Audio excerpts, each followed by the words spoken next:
Mulialah nama-Mu ya Allah yang maha besar, yang maha kuasa.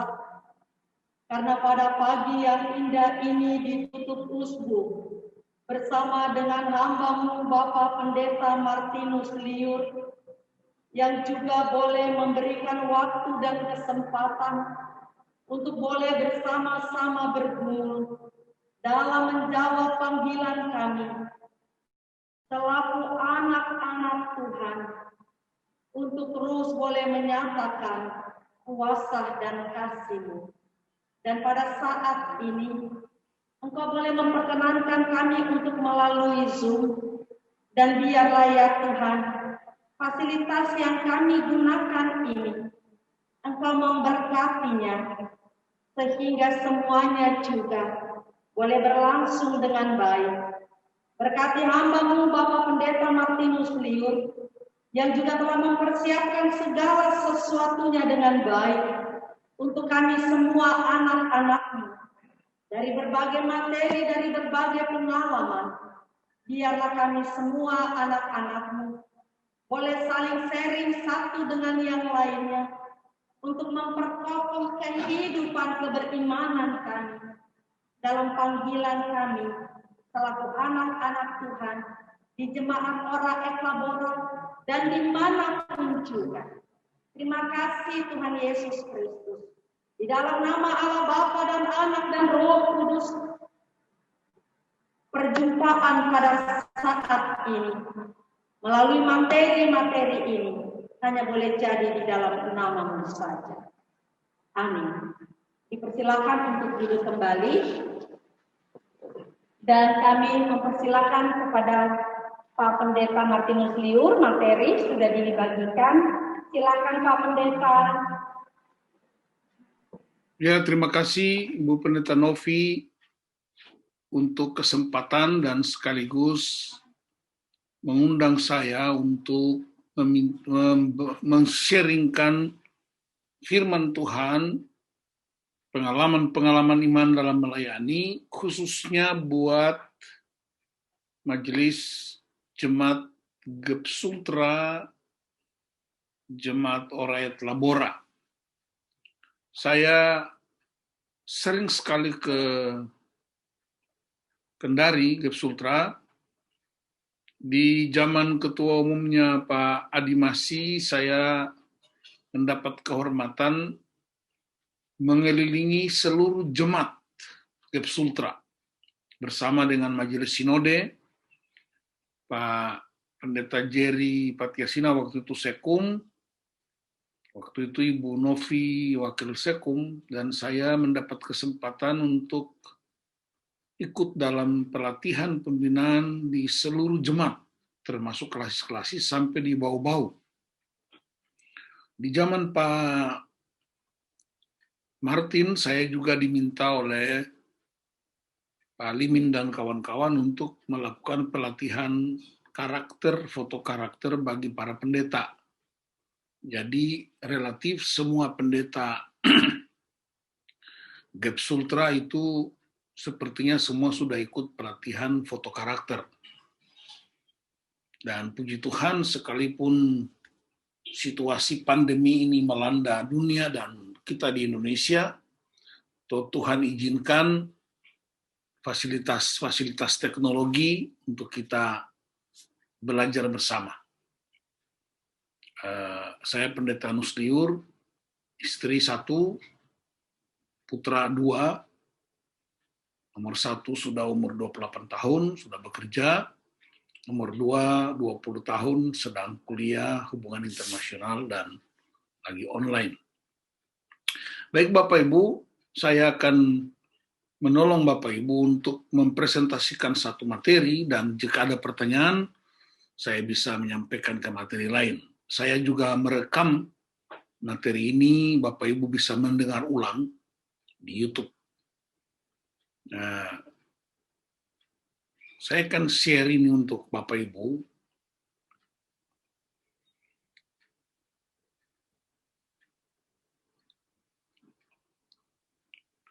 Saya beri judul Komitmen Pelayan Tuhan.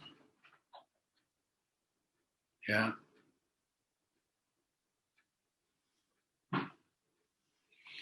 Apa itu komitmen, Bapak Ibu?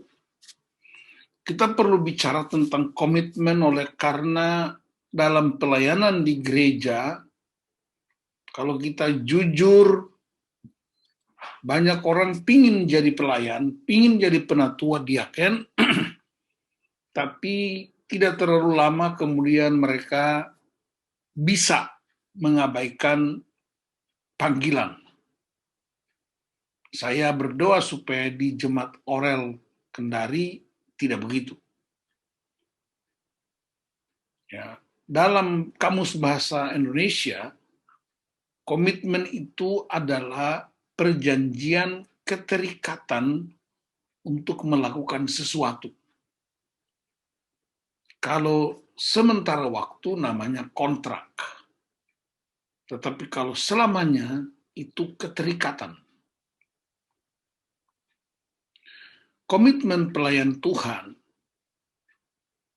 itu perjanjian dengan diri sendiri. Saya berkomitmen, berarti saya mengikat diri saya sendiri dengan pemimpin rohani, dengan hamba Tuhan. Ketika kita diminta untuk menjadi pelayan, kita menyatakan diri sendiri, tapi juga kita mengakuinya kepada pemimpin rohani, pendeta, atau ketua kelasis, atau ketua sinode, atau hamba Tuhan. Kita juga mengikat perjanjian dengan Tuhan untuk melayani Tuhan. Dan Tuhan itu dilayani melalui tubuhnya. Ingat, gereja adalah tubuh Kristus. Dan kalau kita melayani Tuhan, artinya kita mengurusi tubuh Kristus. Dan pelayanan itu tidak sekedar memimpin liturgi, tidak sekedar menerima tamu di gereja, tidak sekedar menghitung uang kolekte, tapi pelayanan itu mencakup di dalam gereja maupun di luar gereja. Dan Yesus sendiri pernah mengatakan bahwa dalam Matius pasal 25, cara melayani aku ialah ketika engkau melayani orang lapar, ketika engkau memberi makan kepada orang lapar, ketika engkau memberi minum kepada orang haus, ketika engkau memberi tumpangan kepada orang yang tidak punya tempat, ketika engkau mengunjungi orang sakit, ketika engkau melawat orang di penjara. Itu artinya pelayanan kita holistik. Dan itu cara melayani Tuhan. Ketika orang bertanya, kapan kami melayani engkau? Kapan kami memberi engkau minum? Kapan kami memberi engkau makan? Kapan kami memberi engkau tumpangan? Yesus berkata, apapun yang kau lakukan buat orang yang hina ini. Nah, kita harus jujur dengan panggilan kita, Bapak Ibu.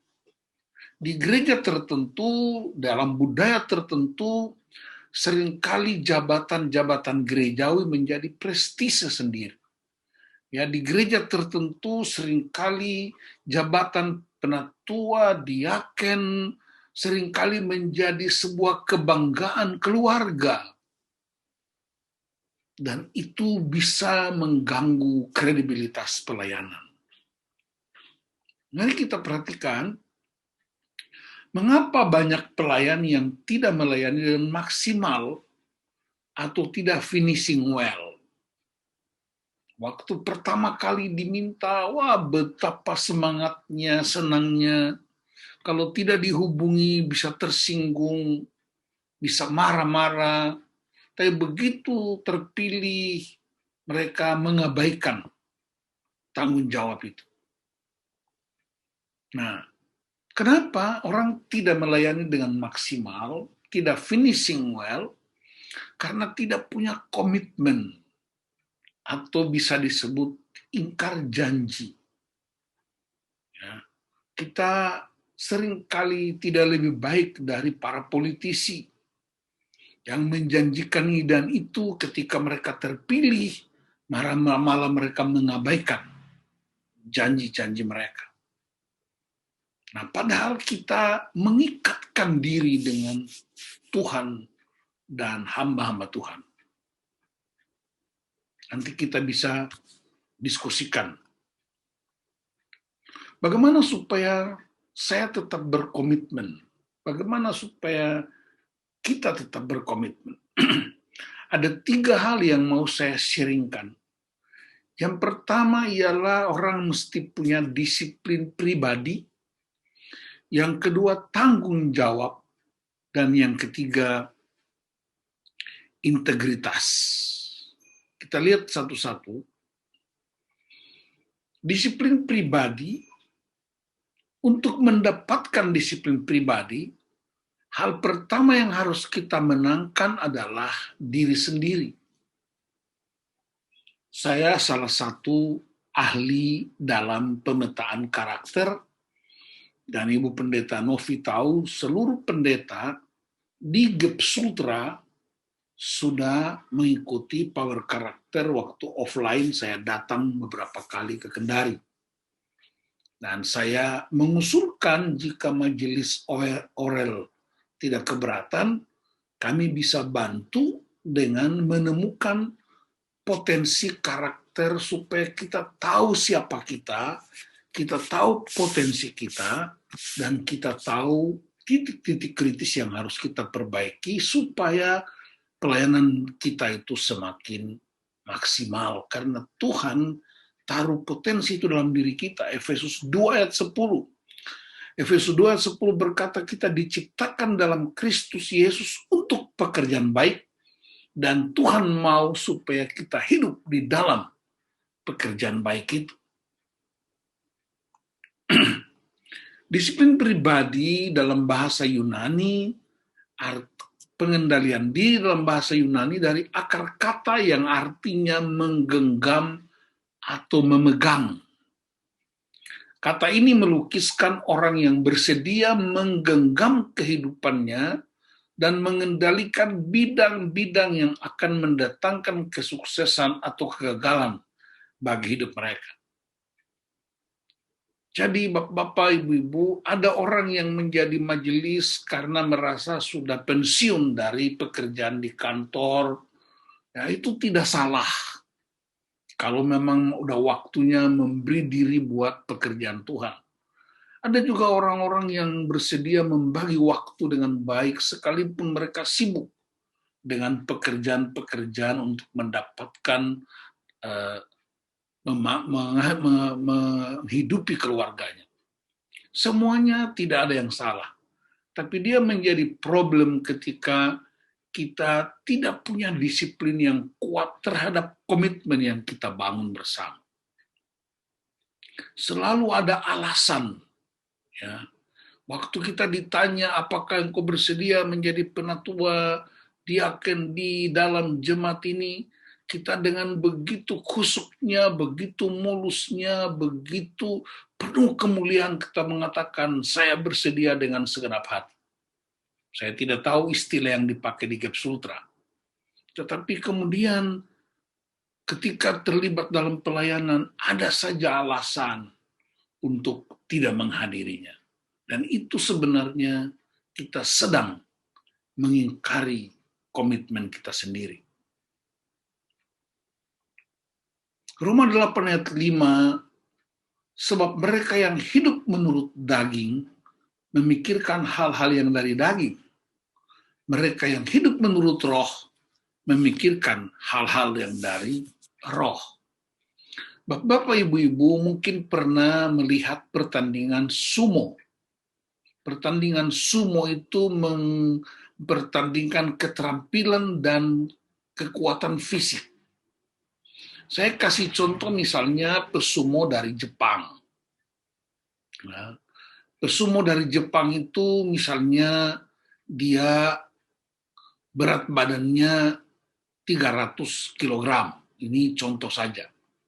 Lalu pesumo dari Kendari misalnya berat badannya 100 kg. Kita pastikan bahwa pesumo dari Jepang itu akan menang. Kenapa? Dia terampil tapi juga berat badannya 300 kg. Nah, bagaimana caranya supaya Pesumo Kendari 100 kg itu menang? Caranya gampang. Yaitu Pesumo Jepang 300 kg itu dikasih puasa. Tidak makan, tidak minum, tidak diberi vitamin, tidak ada pelatihan. Sedangkan Pesumo Kendarinya itu diberikan makan yang gizi, vitamin, berlatih. Dan percayalah waktu pertandingan Pesumo 100 kg itu dari Kendari pasti menang. Itu ilustrasi saya untuk menggambarkan bahwa semua keinginan daging harus kita puasakan atau matikan. Dan kita memberi makan terhadap roh kita.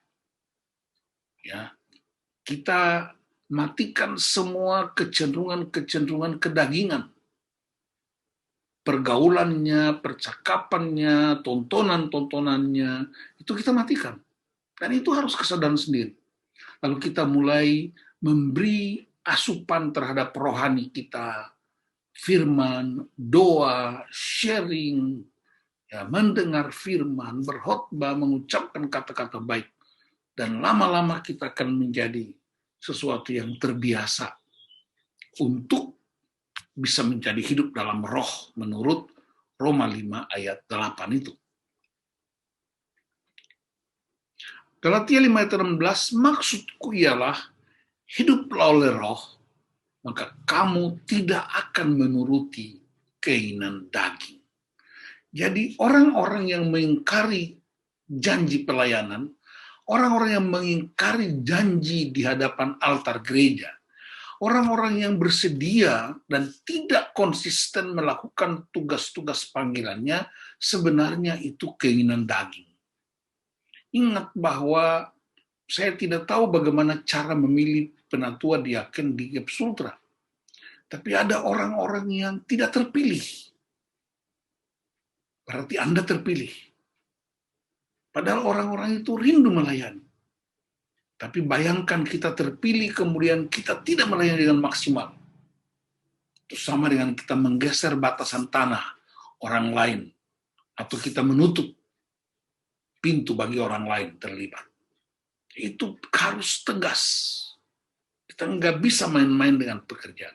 Pekerjaan di gereja nggak boleh menjadi pekerjaan sampingan. Sekedar ada. Datang atau nggak ada nggak apa-apa. Kan nggak potong gaji ini. Kita nggak potong gaji, tapi karakter kita terpotong. Komitmen kita terpotong. 1 Yohanes 2 ayat 6 berkata, barang siapa mengatakan bahwa ia ada di dalam dia, ia wajib hidup sama seperti Kristus telah hidup. Nah, kita bisa perhatikan, kalau Anda mengatakan bahwa Anda ada di dalam Kristus, wajib hidup sama seperti Kristus telah hidup.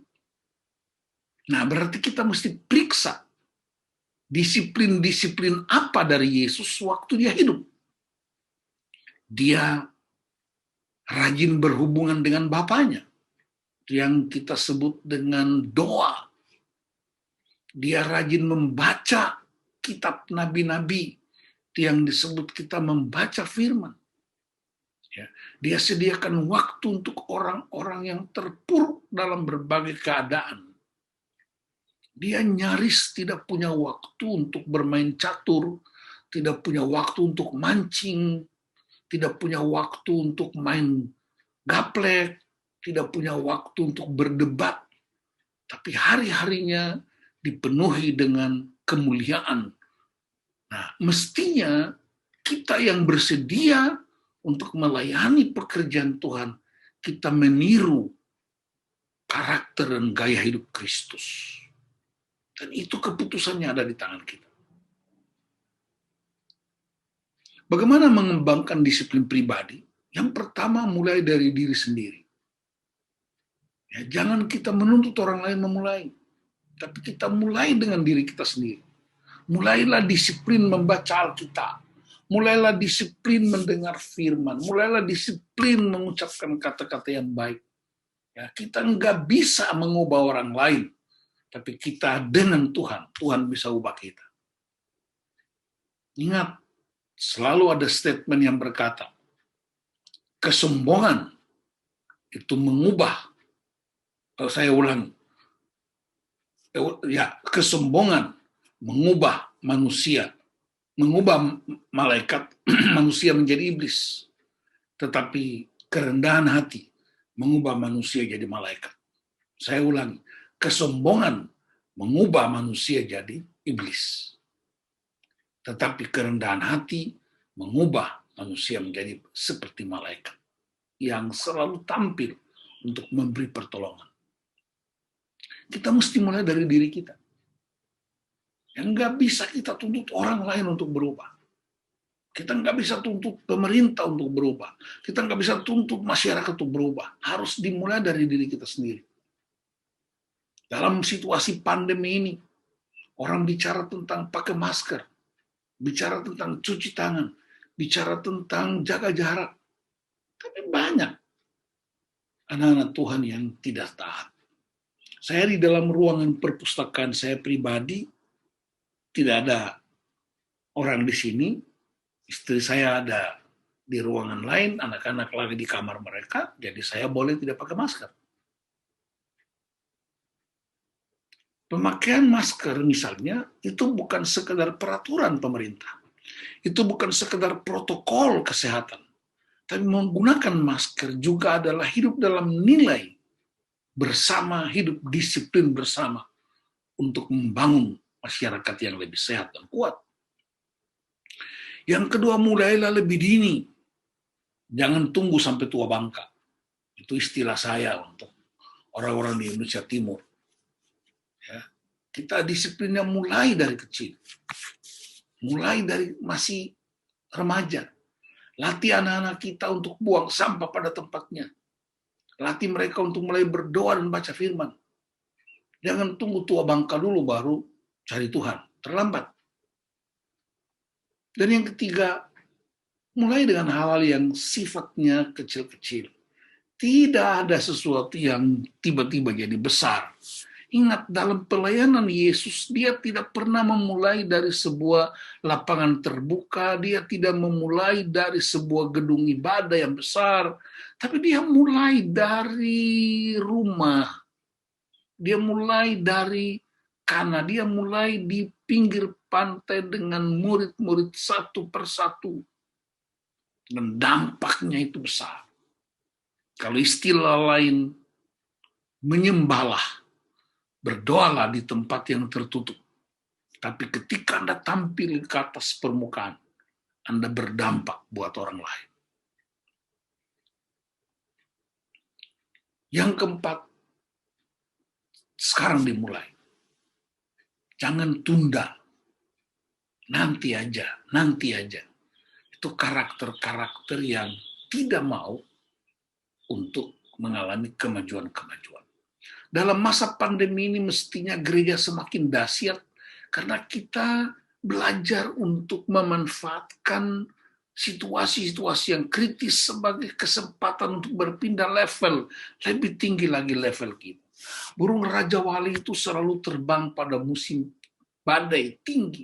Angin kencang, badai, burung Raja Wali terbang tinggi. Tapi kalau angin kencang dan badai datang, itu burung gereja langsung kabur masuk ke dalam gereja. Jadi mari kita belajar dari burung Raja Wali, jangan jadi burung gereja. Ya, kalau burung gereja itu kan, kita itu majelis jemaat, bukan majelis gereja. Majelis jemaat artinya hidup bersama jemaat. Kalau majelis gereja tinggal di gereja. Itu mirip dengan burung gereja tinggal di gereja. Jadi kita harus jadi majelis jemaat. 1 Korintus 4 ayat 1 berkata, demikianlah hendaknya orang memandang kami sebagai hamba-hamba Kristus yang kepadanya dipercayakan rahasia Allah. Kita ini benar enggak terima rahasia Allah? Jangan-jangan kita jadi majelis, tapi kita enggak pernah ketemu rahasia Allah. Di dalam Alkitab begitu banyak rahasia-rahasia Allah yang tersimpan. Sebelum Anda dipercayakan banyak hal tentang rahasia Allah, persiapkan diri Anda dengan mengembangkan disiplin pribadi. Kalau kita baca di Alkitab, tokoh-tokoh Alkitab yang hebat dan dahsyat, itu enggak tiba-tiba Tuhan kasih hikmat, enggak tiba-tiba Tuhan kasih pencerahan, enggak tiba-tiba Tuhan kasih wahyu. Tuhan lihat mereka yang dengan sungguh-sungguh supaya harta yang diserahkan itu tidak sia-sia. Yang kedua, tanggung jawab. Presiden Amerika Serikat namanya Harry Truman, ketika dia dilantik jadi presiden, dia berkata, seluruh tanggung jawab Amerika berhenti di meja presiden. The box stop here. Artinya dia tidak mau melemparkan tanggung jawab kepada pihak lain. Dan karena itu bertanggung jawablah untuk siapa diri Anda. Tanggung jawab untuk diri sendiri. Ingat peristiwa Taman Eden. Adam itu saya rasa itu orang Kendari itu tinggal di Oraya Tlabora. Adam itu ketika ditanya, apakah engkau telah makan buah yang kularang? Dia bilang, perempuan itu. Lihat, dia salahkan perempuan. Padahal dia yang pertama menerima firman. Sebelum Hawa ada, Adam sudah terima firman, jangan makan buah ini. Lalu Adam makan, lalu kemudian diminta pertanggungjawaban, dia salahkan istrinya. Ini sama dengan di bangsa kita, ketika listrik mati yang kita salahkan siapa? PLN. Ketika ada korupsi di sebuah kantor, kita salahkan apa? Kinerja. Ketika ada problem di dalam rumah tangga, kita salahkan narkoba. Kita salahkan video porno. Kita salahkan mekanisme. Jadi banyak nama-nama baru yang bertanggung jawab. Ada mekanisme, ada kinerja, ada prosedur. Ketika ada problem di gereja, kita bilang ini karena mekanisme rapat. Kok mekanisme yang salah? Tidak ada yang tepuk dadanya dan berkata, saya yang bertanggung jawab. Yesus tidak pernah bikin dosa, tidak pernah bikin kesalahan. Tapi dia bertanggung jawab atas dosa dunia, termasuk dosa kita.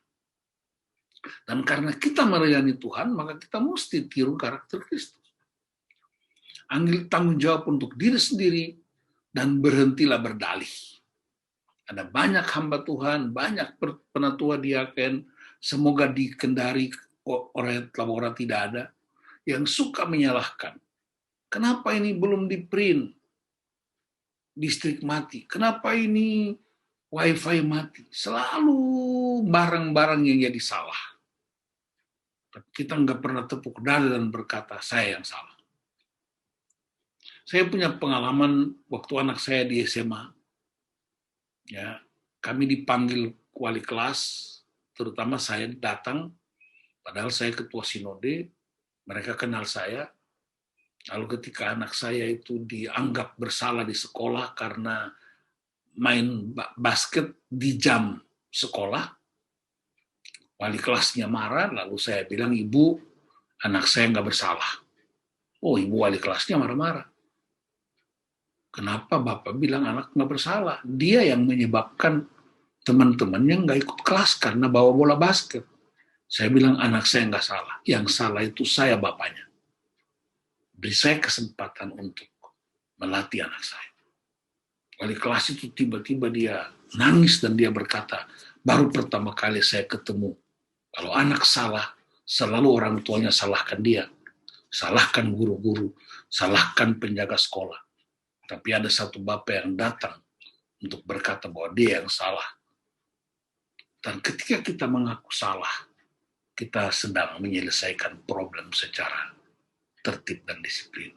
Lalu saya mulai latih anak saya untuk juga mulai disiplin. Jadi kalau ada jemaat bersalah, kita jangan salahkan jemaat.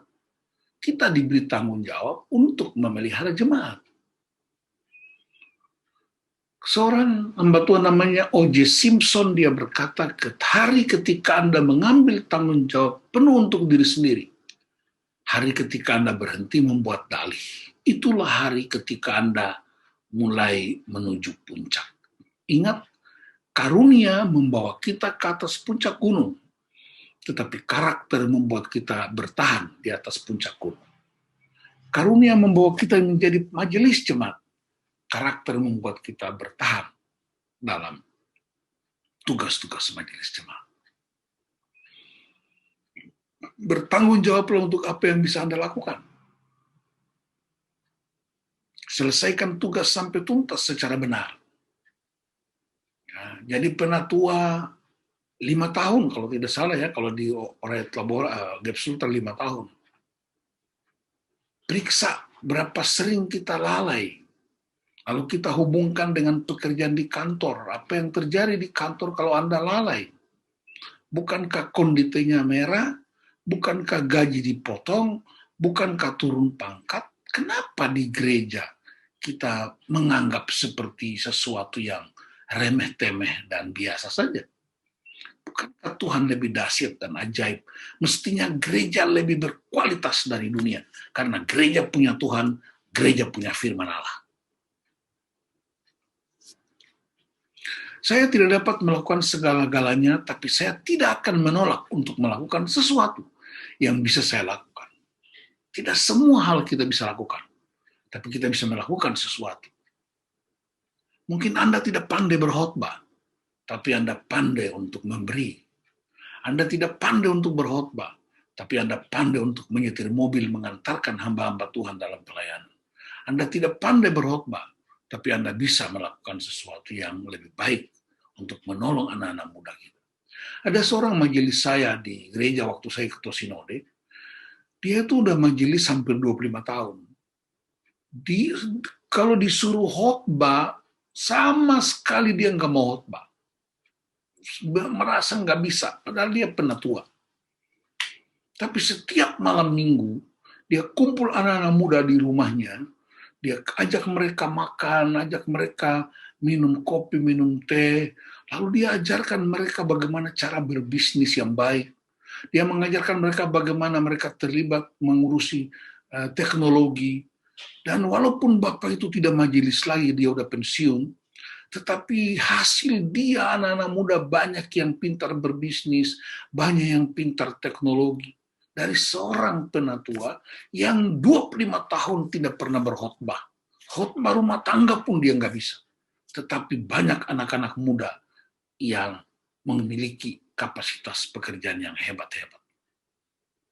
Itu saya menganggap sebagai sebuah khotbah yang hidup dan berkuasa. Kita lanjut. Tanggung jawab untuk apa yang Anda terima. Ya, kita tidak hanya terima uang berkat, kita tidak hanya terima jabatan, tapi kita terima hidup. Ingat, saudara-saudara, jabatan itu bisa berakhir, tapi hidup kita itu nggak boleh berakhir. Kita mencari jabatan penatua diaken, ada orang yang terpilih murni, tapi ada orang juga yang bisa kasak-kusuk supaya dia dipilih. Tapi orang nggak mau bertanggung jawab. Artinya apa? Sekali lagi, kita mengingkari janji kita dengan Tuhan. Nanti baca Amsal 28 ayat 9. Doa tanpa ketaatan itu sebuah kekejian buat Tuhan. Berdoa, berdoa, berdoa. Berdoa buat jemaat, berdoa buat keluarga. Tapi doa-doa kita jijik buat Tuhan. Kenapa? Karena kita nggak taat. Lukas 12 ayat 48, setiap orang yang kepadanya banyak diberi, daripadanya akan banyak dituntut. Dan kepada siapa yang banyak dipercayakan, daripadanya akan lebih banyak lagi dituntut. Ini soal apa? Soal potensi dan talenta kita. Jadi kita terima, itu lebih dari majelis. Para penatua, diaken, dan pendeta di gereja adalah orang-orang terhormat dalam kerajaan Allah. Tapi baca Matius 6. Kalau Anda tidak melakukannya, Anda orang yang diabaikan. Ingat, kita kalau punya mobil, di dalam mobil itu, kalau tidak ada tisu, mobil tetap jalan. Ada atau tidak ada tisu tidak mempengaruhi mobil itu. Tapi kalau tidak ada setir mobil, mobil tidak bisa jalan. Dengan perkataan lain, jangan sampai kita menjadi majelis, tapi kita tidak menentukan pergerakan pemulihan gereja. Kita diabaikan. Tisu adalah faktor yang diabaikan di mobil. Ada atau tidak ada, tidak penting. Tetapi setir mobil itu dia menentukan. Tanggung jawablah kepada mereka yang Anda layani. Pemimpin besar tidak pernah menempatkan dirinya di atas orang-orang yang ia pimpin, kecuali dalam memikul tanggung jawab. Seorang bapak rohani saya namanya Edwin Louis Cole, dia berkata, Anda berhak memimpin sejauh Anda bersedia melayani. Saya ulangi, Anda berhak memimpin sejauh Anda bersedia melayani. Dimulai dari mana? Di dalam keluarga kita, komunitas kita. Saya, kalau tidak salah, karena saya lama sekali melayani Gap Sultra, itu 2-3 tahun bolak-balik ke Kendari, bau-bau, ya, di klasis-klasis sampai di Pomala sana. Ya, kalau tidak salah majelis-majelis itu dibagi, satu majelis mungkin menangani 7 atau 10 kepala keluarga. Itu sebenarnya kita gembala mini. Jadi pendeta itu gembala di dalam jemaat, tapi setiap penatua yang diberi tanggung jawab mengurusi 7-8 keluarga, Andalah gembalanya. Dan Anda bertanggung jawab untuk 7-8 keluarga itu. Itu sebabnya di gereja itu, kenapa kursi-kursi majelis itu selalu menghadap ke jemaat. Supaya majelis itu melihat jemaatnya yang tidak hadir, melihat jemaat yang hadir. Dan ketika dia tahu bahwa dari 7 keluarga yang dia pimpin itu nggak ada yang datang ke gereja, begitu dia pulang gereja, dia langsung cari. Kenapa? Jangan sampai ada yang sakit. Kenapa tidak masuk? Jangan sampai ada problem apa. Problem apa? Itulah sebenarnya hakikat dari menjadi pelayan. Kita bukan majelis penghitung kolekte. Kita bukan majelis penghitung jemaat yang hadir. Kita bukan majelis yang mengatur kursi-kursi untuk orang beribadah. Tapi kita majelis yang melihat jiwa-jiwa yang terhilang dari komunitas. Nah, dalam masa pandemi ini, saya sarankan kepada setiap majelis supaya aktifkan gadgetnya. Kalau perlu beli Zoom, supaya kita selalu ada komunikasi dengan jemaat-jemaat kita. Tidak boleh ada alasan bahwa karena pandemi. Justru di pandemi ini, kita semakin tinggi kualitas pelayanan kita buat jemaat-jemaat yang Tuhan percayakan. Ibrani 13 ayat 17, taatilah pemimpin-pemimpinmu dan tunduklah kepada mereka, sebab mereka berjaga-jaga atas jiwamu sebagai orang-orang yang harus bertanggung jawab atasnya. Benar kita adalah pemimpin di jemaat, tapi di dalam jemaat itu ada pemimpin kita. Ya, ada PHM-nya, ada ketua majelisnya. Mungkin ketua majelisnya itu dia masih muda, Bapak Ibu mungkin lebih tua dari segi usia. Tetapi ada pemimpin yang ditetapkan untuk menjaga. Mereka berjaga pakai apa? Dia nggak pakai senjata, mereka nggak berjaga pakai tentara polisi, mereka berjaga-jaga dengan doa, mereka berjaga-jaga dengan firman. Itulah mesbah-mesbah pribadi hamba-hamba Tuhan untuk memelihara jiwa kita. Dan saya mau beritahu Bapak Ibu, di gereja tidak boleh ada oposisi. Karena gereja itu tubuh Kristus. Oposisi hanya berlaku di dunia non-gereja. Gereja itu adalah saling menopang, saling membantu, saling menghormati, ya, saling memberi topangan, saling memberi dukungan. Ya. Kalau oposisi itu cenderung jadi predator. Bapak Ibu tahu predator? Predator itu sejenis hewan di laut, di darat juga. Ada binatang buas itu namanya predator. Tapi di laut itu ada sejenis hewan buas yang suka membuat rumah dari karang. Jadi rumahnya itu semacam batu karang. Jadi kalau nanti dia pintu rumahnya itu terbuka. Kalau ada binatang lewat, ikan-ikan atau apa saja yang lewat, dia langsung caplok. Tapi kalau udah nggak ada lagi, dia makan rumahnya sampai habis dan dia bisa mati. Jadi majelis jemaat itu nggak punya kesempatan untuk menghina gereja, terutama di Gap Sultra, apalagi di OL, karena Anda dipilih untuk mengurusi rumah itu. Kita tidak punya kesempatan untuk bersungut-sungut tentang gereja kita. Kenapa? Karena kita kalau bersungut tentang gereja yang kita layani, kita bersungut tentang tanggung jawab yang kita layani, kita sama aja dengan predator yang menghancurkan rumahnya sendiri. Sama, kita nggak boleh menghina bangsa ini karena kita hidup di bangsa ini. Itulah karakter yang mesti kita bangun. Yang ketiga, integritas. Integritas bahasa Indonesia bilang mutu atau sifat keadaan yang menunjukkan kesatuan yang utuh, sehingga memiliki potensi dan kemampuan untuk memancarkan kewibawaan atau kejujuran. Ini menurut Kamus Besar Bahasa Indonesia, integritas. Orang, perhatikan ini ya, orang yang berintegritas itu kata-kata dan perbuatannya sama. Perkataannya dan perbuatannya sama. Ingat, message itu identik dengan messengernya.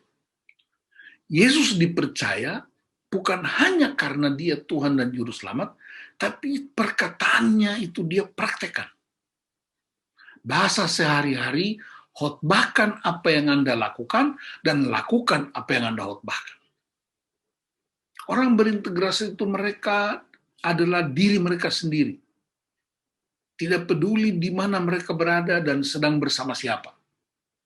Orang yang punya integritas tidak terbagi sikap mendua, pura-pura atau munafik, tapi mereka utuh kehidupannya di rumah maupun di luar rumah, di gereja maupun di luar gereja. Orang yang punya integritas tidak punya apapun untuk disembunyikan. Dia takut terhadap Tuhan dan karena itu kehidupannya seperti buku yang terbuka. Sekarang kita nggak kenal banyak orang karena pakai masker semua. Integritas dalam diri pemimpin harus diperagakan setiap hari dalam cara yang nyata. Tidak bisa sekedar ceramah. Ya. Saya mengalami itu bertahun-tahun. Saya selalu teruji dengan praktek-praktek pelayanan. Apa yang diperagakan? Ya, ini dia statementnya. Boleh baca sama-sama, walaupun suara Bapak Ibu, ya saya buka mute-nya, kita ucapkan ini sama-sama. Adam, boleh tolong buka mute di gereja?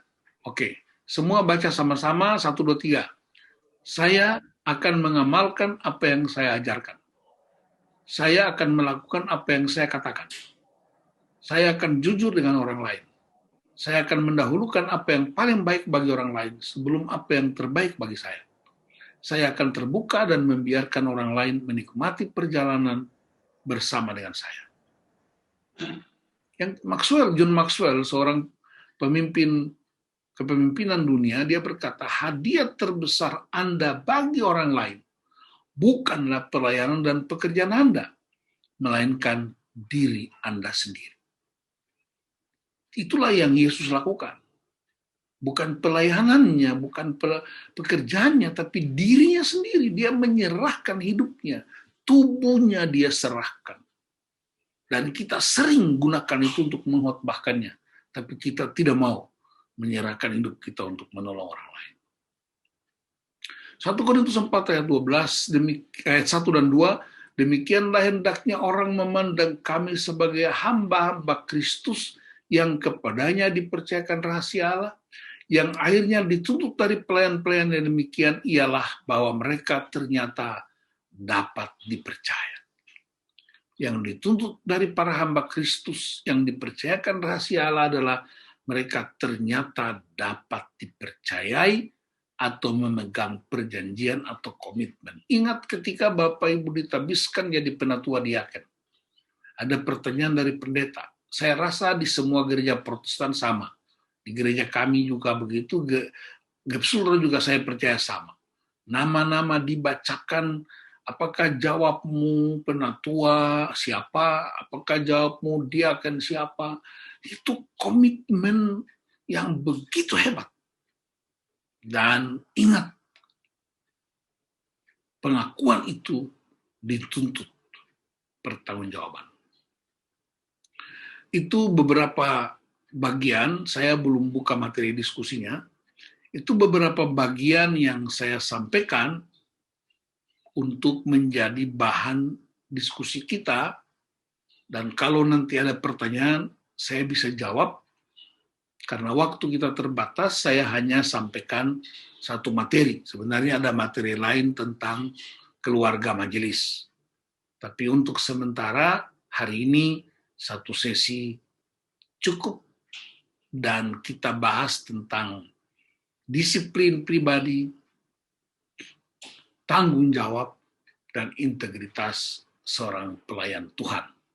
Saya berdoa supaya Bapak Ibu mempraktekkannya ini sebagai kesadaran spiritual kita yang kuat dengan Tuhan. Karena menjadi penatua diaken tidak ada orang yang todong kita.